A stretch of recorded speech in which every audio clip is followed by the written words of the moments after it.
Olá, muito boa noite a você. Eu sou Adalberto Piotto e seja bem-vindo ao Cenário Econômico pela TV Brasil, diretamente dos estúdios da B3, no centro da cidade de São Paulo. Mais de 59 milhões de brasileiros estão inadimplentes. Depois de 7 quedas consecutivas, houve um leve aumento do número de devedores, mas uma redução do tamanho da dívida. Com juros que ultrapassam os 300% só no cartão de crédito e no cheque especial, os bancos são os maiores credores. No boletim Focus do Banco Central, a previsão da inflação sobe depois de 4 semanas de estabilidade. E na edição de hoje do Cenário Econômico, como fica a nova legislação trabalhista? Uma edição especial sobre os temas mais inovadores e polêmicos da lei. O Cenário Econômico está no ar.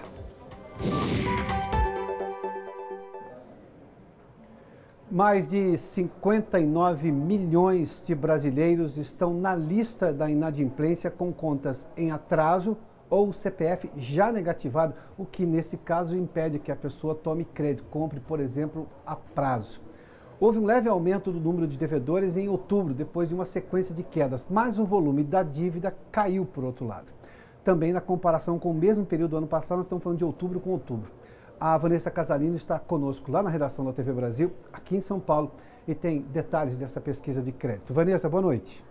Oi, Piotto, boa noite para você, boa noite a todos. No mês de outubro, o número de brasileiros com contas em atraso teve uma leve alta depois de 7 quedas seguidas, segundo o levantamento do Serviço de Proteção ao Crédito e da Confederação Nacional de Dirigentes Lojistas. O aumento foi de 0,20% na comparação com outubro do ano passado. Já na comparação mensal entre setembro e outubro, a alta foi de 0,5%. Com isso, no fim de outubro, o país tinha cerca de 59 milhões e 300 mil pessoas com alguma conta em atraso e com o CPF restrito, o que equivale a 39% da população com idade entre 18 e 95 anos. A região sudeste é que concentra o maior número de devedores, mas em termos proporcionais, essa liderança é do norte do país. A boa notícia é que desde o início do ano passado tem havido uma desaceleração na quantidade de dívidas em atraso, o que acontece de forma mais intensa do que o número de devedores negativados, Piotto. Muito obrigado, Vanessa. E sobre esses números que a Vanessa nos trouxe, vale a pergunta: para quem os brasileiros inadimplentes estão devendo? Na mesma pesquisa do Serviço de Proteção ao Crédito e da Confederação Nacional dos Dirigentes Lojistas, os números mostram que os bancos são os maiores credores dos endividados.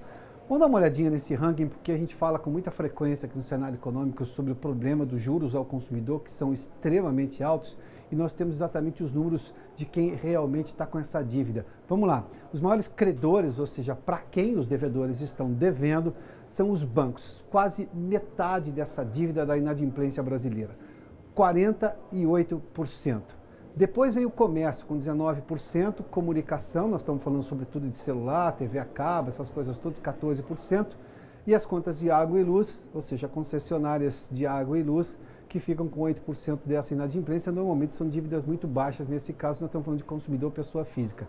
Mas o que chama a atenção é justamente o primeiro ali, quase metade dessa dívida é com os bancos. E por que os bancos detêm exatamente essa dívida gigantesca de 48% do total dessa dívida? Vamos lá, nós tivemos a tela, vamos só continuar aqui para ter exatamente essa informação. Por que é que os bancos têm exatamente essa dívida? Porque os bancos cobram juros extremamente altos. Você acompanha aqui com muita frequência no cenário econômico o tamanho dos juros ao consumidor. Até outro dia a gente falava de quase 500% nos juros ao ano cobrados pelo cartão de crédito. O cartão de crédito é a forma de crédito mais tomada no país, o meio de crédito mais tomado no país. Mais de 70% do crédito é tomado pelo cartão, segundo as famílias brasileiras. Ou seja, quando você toma uma dívida no cartão e vai pagar, até outro dia pagava-se 500% de juros ao ano, ou 400% quando baixou um pouco mais, e agora um pouco mais de 330% ao ano, naturalmente que os bancos vão ficar com essa dívida. Não é de graça, os juros altos aumentam a inadimplência e isso é uma prova matemática. Por que só os bancos têm exatamente essa dívida? Sem contar os outros juros ao consumidor. Nós tivemos recentemente uma queda muito importante da taxa básica de juros, que é a taxa Selic. E nós vimos esse esforço de um ano para cá, o governo conseguiu baixar bastante essa taxa Selic, as decisões do Comitê de Política Monetária do Banco Central, só que na mesma proporção não caíram os juros ao consumidor, que subiram de forma estratosférica. É um absurdo que se paga. Não se dá para imaginar que alguém paga porque faz uma dívida no cartão de crédito no ano 330% agora que baixou. Por isso a gente viu nesses números que os bancos são os maiores credores dessa inadimplência. A inadimplência é alta também porque os juros estão absurdos na hora de cobrar do consumidor. Quando a gente vê ali, por exemplo, loja, quando ele negocia diretamente com a loja, os juros são menores, ou a negociação é mais facilitada. Quando se vai negociar, por exemplo, com uma companhia de água e luz, também, ou uma companhia de comunicação. Os bancos, pelo que se vê ali claramente, até porque tem quase metade dessa dívida, não estão negociando, ou não estão negociando como deveriam, ou porque cobraram juros altos demais e não querem baixar. Isso está muito claro. É uma questão meramente de estatística e está ali, provada pela pesquisa. E hoje, segunda-feira, foi o primeiro dia útil da reforma trabalhista que traz uma nova relação entre patrões e empregados, empresas e contratados, numa modernização da CLT, a consolidação das leis do trabalho, que já tinha mais de 70 anos. Sobre alguns dos principais pontos da nova legislação, eu conversei com a especialista em Direito do Trabalho, Cláudia Securato. Até porque uma das críticas feitas à nova lei se refere justamente ao tempo de tramitação que foi durante todo este ano. Acompanhe. A reforma foi apresentada pela primeira vez em dezembro de 2016. Dezembro. Era um projeto com 20 pontos a serem alterados na CLT. Quando ele foi para a Câmara dos Deputados, ele virou 114 pontos a serem alterados na CLT. E assim, ela foi aprovada em julho. A gente sabe que por uma lei dessa magnitude, a reforma trabalhista, que a gente estava esperando há 70 anos ser reformada, foi rápido. Mas essa é uma discussão que já vem sendo tida pela sociedade há muito tempo. Bem? Oi. Você vai ler agora. Eu perguntei também sobre o excesso e tal, depois a nota já está embaixo. E agora sim, nós temos uma continuidade dessa entrevista. Eu perguntei também sobre o excesso de reclamações trabalhistas. O Brasil é o país com o maior número de sindicatos do mundo. E a Justiça do Trabalho sempre foi acusada de ser paternalista pelos empregadores, normalmente com decisões voltadas aos trabalhadores. E até acusações de má-fé ao mover o processo. Acompanhe esse trecho também. O que eu entendo da Justiça do Trabalho? Não tem ônus para o empregado. Ele não sofre, se ele colocar tudo e mais um pouco na reclamação trabalhista, nenhuma perda financeira. Então, acabou que a indústria das reclamações trabalhistas, eles pleiteiam valores enormes só para ver o que cola. Porque você tem justiça, qualquer pessoa, antes da reforma, qualquer pessoa que dissesse que não podia pagar as custas processuais tinha o benefício da justiça gratuita.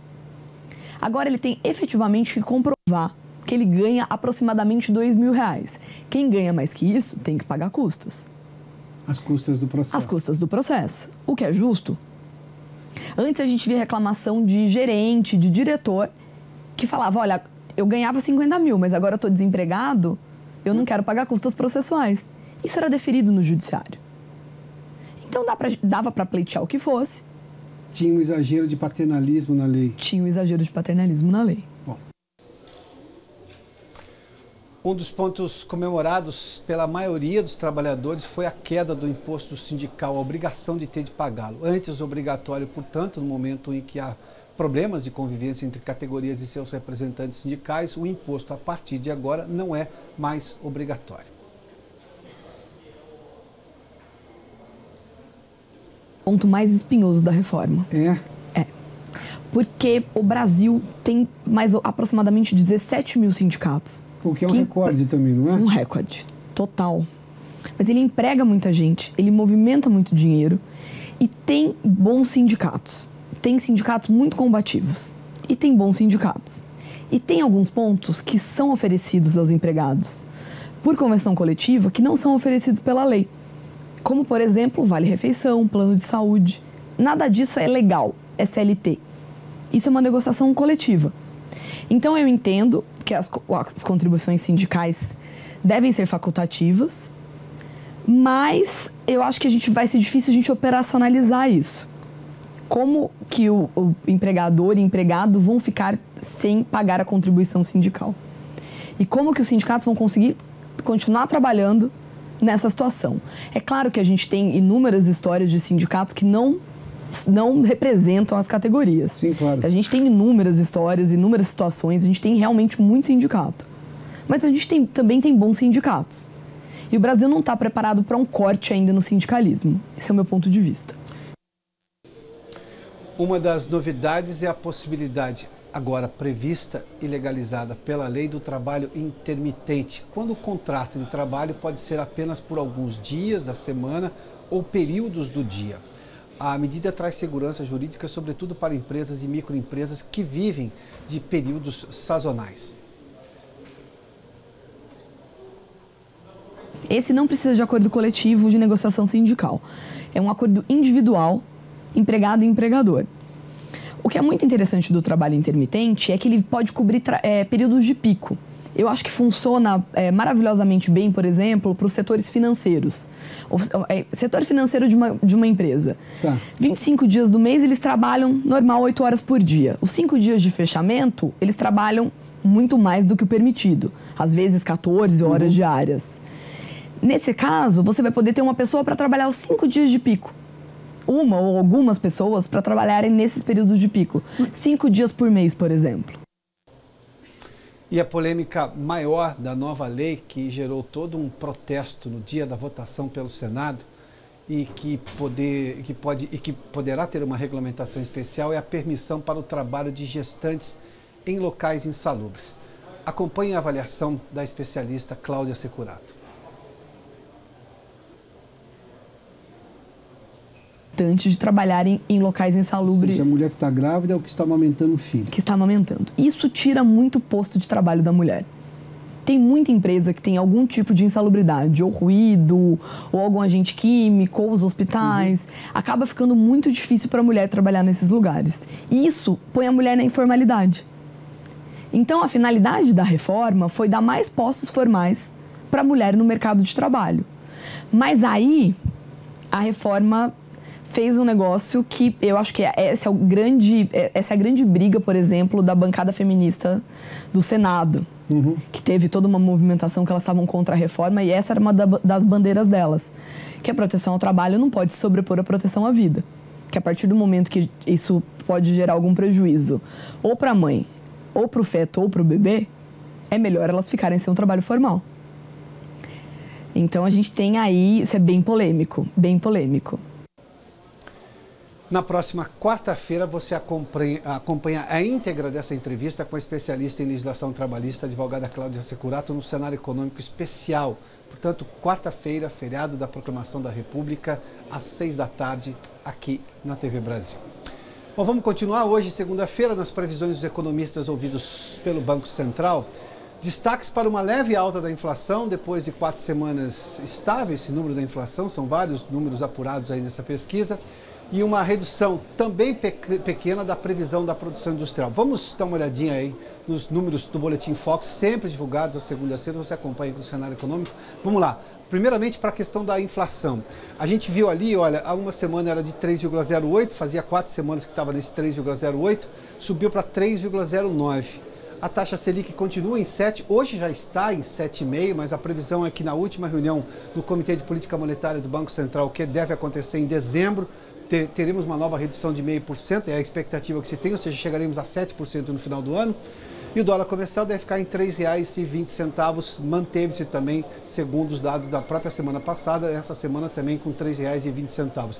A inflação tem um aspecto aí que vale a pena ser notado, porque na verdade a gente está falando sobre uma questão da pressão que fez, sobretudo, a alta da conta de luz. Nós estamos com problemas nas represas hoje, a maior parte da energia brasileira é hidrelétrica, as represas estão com pouca água e, portanto, foi acionada uma série de termoelétricas que a energia é muito mais cara. Exatamente aquela termoelétrica acionada é que fez subir.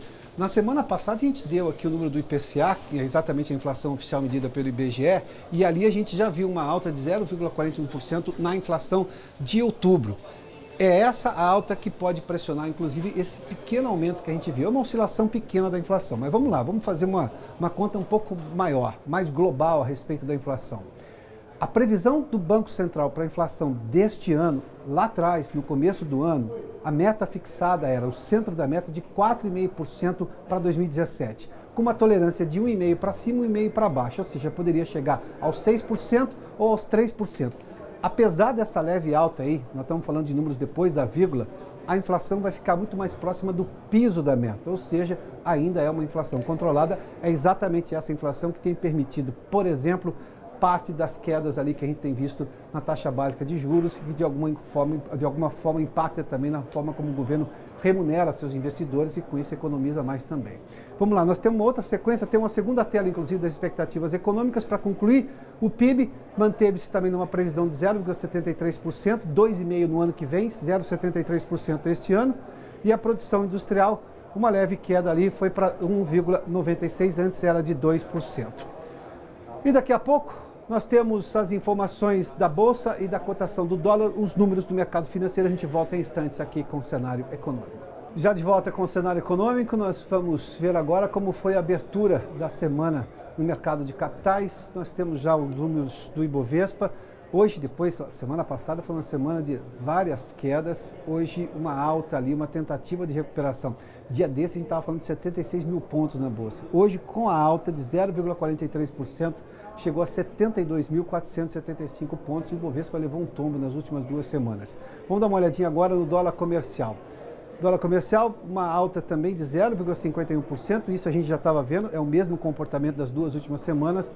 Dólar comercial hoje cotado a R$ 3,29. E a discussão da reforma da Previdência voltou a movimentar a base do governo neste final de ano. A expectativa do governo é aprovar um texto mínimo, bem aquém do texto inicial, que começou a ser discutido ainda no primeiro semestre deste ano. Com condições políticas menores e o tempo agindo contra, ano que vem é um ano eleitoral e a Previdência é uma discussão que impacta as eleições, na opinião, sobretudo, dos congressistas que vão a voto na eleição do ano que vem. O texto que deve ser levado à votação na Câmara dos Deputados deve conter agora apenas a idade mínima e a equiparação das pensões dos sistemas de previdência privado e do setor público, que há uma diferença bastante gritante quanto ganha um funcionário público e quanto ganha um aposentado do setor privado. O especialista em Previdência, Pedro Ackel, está conosco aqui no Cenário Econômico. Pedro, seja bem-vindo aqui ao Cenário Econômico. Obrigado, Roberto. O governo, evidentemente, até outro dia o ministro Meirelles estava falando que não, que o objetivo era voltar o texto da reforma completo, como tinha sido negociado, não foi uma imposição, houve uma série de negociações. A gente se lembra, várias categorias se movimentaram para tentar melhorar o texto do ponto de vista delas, mas depois tivemos toda uma sucessão de crise política, as 2 votações contra o presidente Temer, agora o tema voltou à pauta, há um esforço do governo.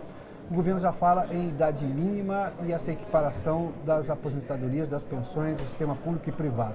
Para aquela economia que se pretendia lá atrás, para essa revolução previdenciária que se prometia lá atrás, isso basta? Isso é o suficiente? Isso é um bom começo? Pelo menos uma esperança de longevidade dessa questão?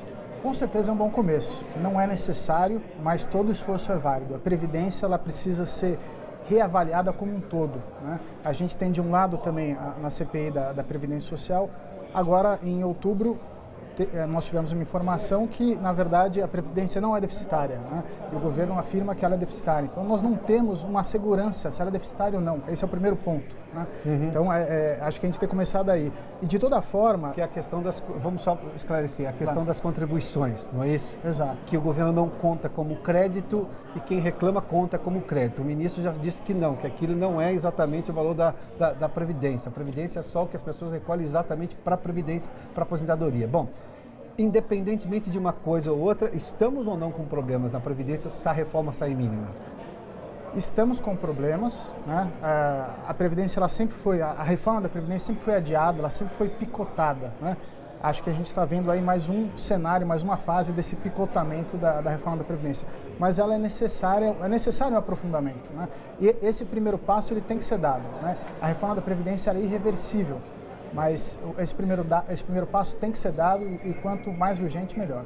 Pedro, a questão da idade, que foi... Até a idade está sendo polêmica, né?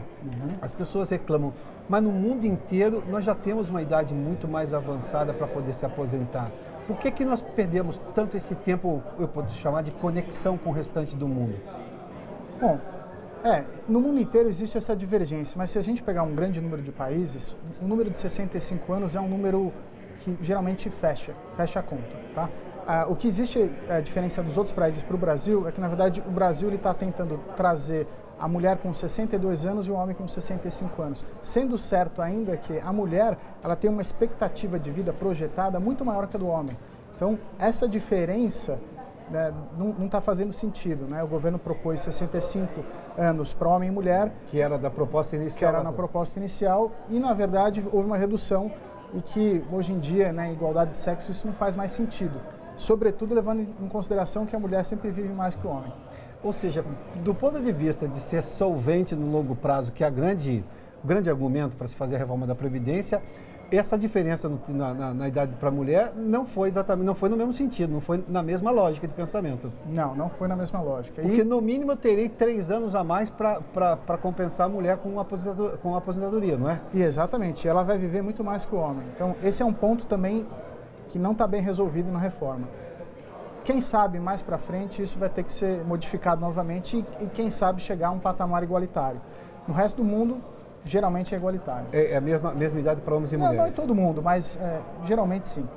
E a questão do serviço público e do serviço privado? Porque as diferenças são gritantes, evidentemente que cada setor reclama condições diferenciadas, mas enfim, isso também é um avanço? O fato de tentar equiparar essas aposentadorias traz uma solvência maior no longo prazo? Esse eu diria que talvez seja o ponto mais importante dessa reforma que o governo está tentando implementar agora. Equiparar o serviço público e o serviço privado é de suma importância para a solvência do governo. Isso se chamou de privilégio até outro dia, não é isso? Se chamou de privilégio. E assim, hoje a gente está falando do servidor público, mas existem muitos outros regimes de previdências em separados que não estão sendo tratados na reforma da Previdência. Então, essas diferenças vão continuar persistindo para alguns setores. Agora, que setor, por exemplo, que está fora dessa lógica? Bom, eu me lembro que os policiais, a reforma teve tantas modificações, Exatamente. Os policiais entraram e saíram, bombeiros entraram e saíram, muito se discute se os judiciários, os procuradores estariam dentro ou fora. Então, existe ainda uma discussão dos setores que devem permanecer, dos setores que devem sair da Previdência. Porque, de alguma forma, eu posso entender que o que cai no INSS paga só aposentados de INSS. Mas o tesouro é um só. O dinheiro do Estado brasileiro, se vai para o regime de previdência ou não, é um só. Se é do judiciário, se é dos militares, se é dos soldados da polícia militar, seja lá o que for, é um só. O tesouro, a conta do dinheiro público é uma só, não é? Sim, a gente costuma dizer que é um paletó com vários bolsos, né? E cada bolso... A metáfora é boa. A metáfora é muito boa. Mas o paletó é o mesmo. O paletó é o mesmo. Ou seja, a hora que tirar o dinheiro de um vai fazer diferença no peso do paletó. Alguém vai ter que pagar por esse um. Agora, no longo prazo, levando-se em conta, do ponto de vista econômico, uma reforma mínima já é comemorada. Aliás, o mercado já está apostando nessa reforma mínima há alguns meses, mesmo na época da crise política. Por esse ponto de solvência, me permita insistir nesse tema, de se imaginar no longo prazo, isso é razoável ou você imagina que teremos uma nova reforma, o quê? Daqui a quanto tempo? Porque, olha, a gente ouve falar em grande reforma da Previdência desde o primeiro mandato do presidente Fernando Henrique Cardoso. Sim. Em 95 começou o primeiro mandato dele, não é? Sim.